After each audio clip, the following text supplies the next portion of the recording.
Personal protective equipment. Protective equipment, including personal protective equipment for eyes, face, head and extremities, protective clothing, respiratory devices, and protective shields and barriers, shall be provided, used, and maintained in a sanitary and reliable condition whenever it is necessary by reason of hazards, processes, or environment, chemical hazards, radiological hazards, or mechanical irritants encountered in the manner capable of causing injury or impairment in the function of any part of the body through absorption, inhalation, or physical contact. When entering the lab, one should always wear gloves, lab coat, and safety glasses.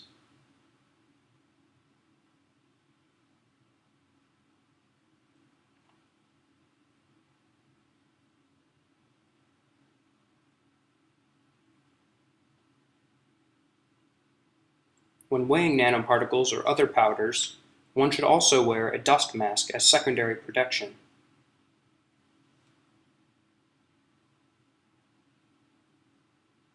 Do not wear the mask above or below your nose and mouth.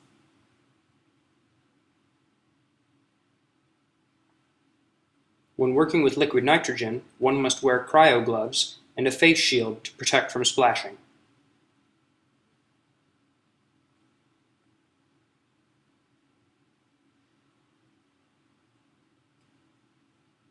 All protocols can be found in the binder on the first shelf when entering the lab. PPE required for every experiment can be found here.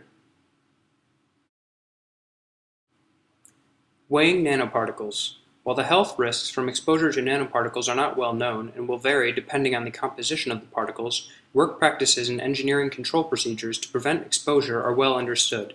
The following are minimum engineering work practice and ventilation controls required when handling nanoparticles to reduce potential exposure. To weigh nanoparticles, one should be wearing a lab coat, gloves, safety glasses, and a mask.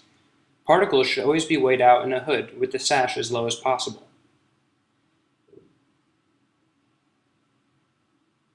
When ready, close your container and place it on the balance.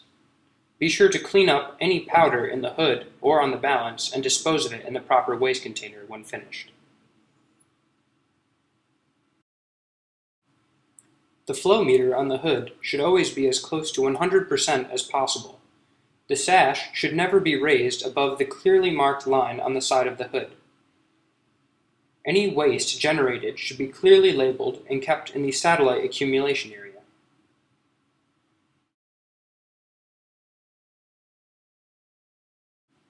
Washing glassware. Laboratory procedures require exact methods and should include good glassware cleaning to ensure excellent lab results. In all instances, labware should be physically clean, including both chemical residue-free and grease-free, and in many cases even be sterile. When washing glassware, begin by making sure all materials are put in the proper waste container. Never let chemicals or nanoparticles go down the sink. Rinse glassware with water and wash with detergent. Let dry on the rack above the sink. Before use in an experiment, clean the glassware with ethanol and DI water and dry thoroughly.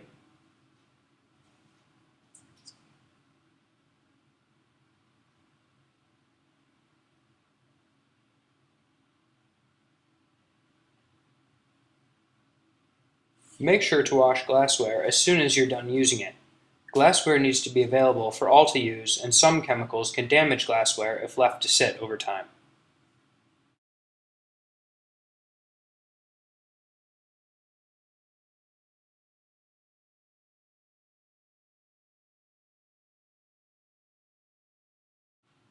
Waste disposal. There are many types of waste that must be disposed of properly in the lab. Biological waste. Any material that contains or has been contaminated by a biohazardous agent. Biological waste includes, but is not limited to, petri dishes, surgical wraps, culture tubes, syringes, needles, blood vials, absorbent material, personal protective equipment, and pipette tips. Nanoparticle waste. Any material that contains even trace amounts of nanoparticles goes in designated containers for nanoparticle waste. Paper towels, Kim wipes used to clean equipment or areas containing nanoparticles also go in these containers. Sharps. All sharps should be placed into properly labeled sharps containers or other rigid, puncture-proof containers. Waste is disposed of in proper containers for biological hazards, nanoparticles, and sharps once a week at a designated time. To dispose of biological waste, close the plastic bag and tape the cardboard box closed. All chemical waste or nanoparticles in chemicals or water must be in a sealed container. What you see here, is incorrect. These containers must bear an orange hazardous waste label before chemicals are added. Fill out this label with chemical names, not abbreviations. Dry nanoparticles, including gloves and paper towels contaminated by nanoparticles, must be disposed of in one of the buckets kept for this purpose. These buckets must also have the orange label when exchanged during waste disposal. Along with the waste itself, a chemical waste manifest must also be filled out every time waste is disposed. This manifest must match the labels on the waste containers. Keep the pink carbon copy and give the white copy to the EH&S representatives. Pipettes. A pipette is a lab tool used to transfer a measured volume of liquid.